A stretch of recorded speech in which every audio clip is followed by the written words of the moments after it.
ఎట్టెట్టా అనితక్క ఏంది నీ తిక్క అర్థమవట్లేదా? ఓసారి ఈ వీడియో చూడండి. 100, 350, 700 యాలం పాటలు పాడుకుంటున్నారు. అర్థమవుతుందా? ఓసారి అండి.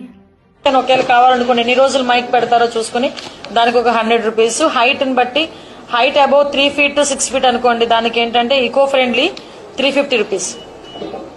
అలాంటివి మనకి హైట్ అబౌవ్ 6 feet అయితే 700 రూపీస్. ఇప్పుడు నేను మాట్లాడబోయే టాపిక్ అయితే చాలా మందికి కోపం తెప్పిస్తుంది. ఎస్పెషల్ ఏంటంటే పొలిటికల్ పార్టీ వాళ్ళకి కోపం తెప్పిస్తుంది అనమాట. అందులోనూ ఆంధ్రప్రదేశ్ లో ఉన్నటువంటి పొలిటికల్ పార్టీ ఇప్పుడు మన హోమ్ మినిస్టర్ గారు అనిత గారు మాట్లాడారనమాట. వెరీ అన్ఫార్చునేట్ ఏంటంటే ఈ అలయన్స్ ప్రభుత్వంలో మా పార్టీ కూడా ఉంది, బీజేపీ. అయినా సరే నేను తప్పు అని ఖండించి తీరతాను. ఎందుకంటే నాకు పార్టీ కంటే ముందు దేశం, ధర్మం, అందులోనూ నా హిందూ ధర్మం.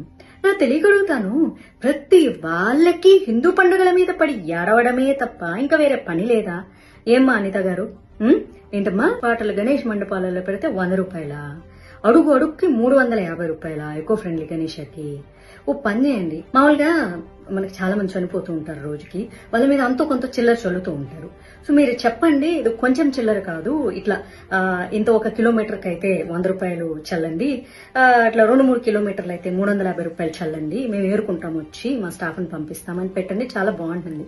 మనకి ఏదన్నా కష్టం వస్తే భగవంతుడు చూసుకుంటాడంట. ఆ భగవంతుడికే ఈ రోజు కష్టం పెడుతున్నారు మీరు. ప్రతి ఒక్కళ్ళకి హిందూ పండుగలు వస్తే చాలు, అసలు మీకు ఎందుకు ఇంత కడుపు మంటాం? అసలు మాకు నిజంగా అర్థం కాదు. ఇదే రూల్ మీరు క్రిస్టియన్స్ కి పెట్టండి, ఇదే రూల్ మీరు ముస్లిమ్స్ కి పెట్టండి, తర్వాత హిందువులకు కూడా పెట్టండి. మేమేమైనా అందరికీ సమానంగా రూల్స్ పెట్టండి. రోజుకి 5 సార్లు నమాజ్ చేస్తూ ఉంటారు కదా, వాళ్ళకి ఎప్పుడన్నా రూల్స్ పెడతారా?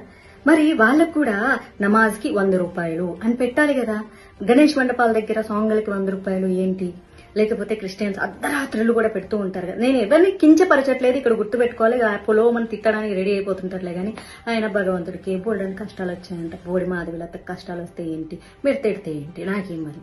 వాళ్ళకు సేమ్ రూల్స్ అప్లై చేసి మాకు కూడా సేమ్ రూల్స్ అప్లై చేయండి. మేము వేస్తాం, చిల్లర వేస్తాం.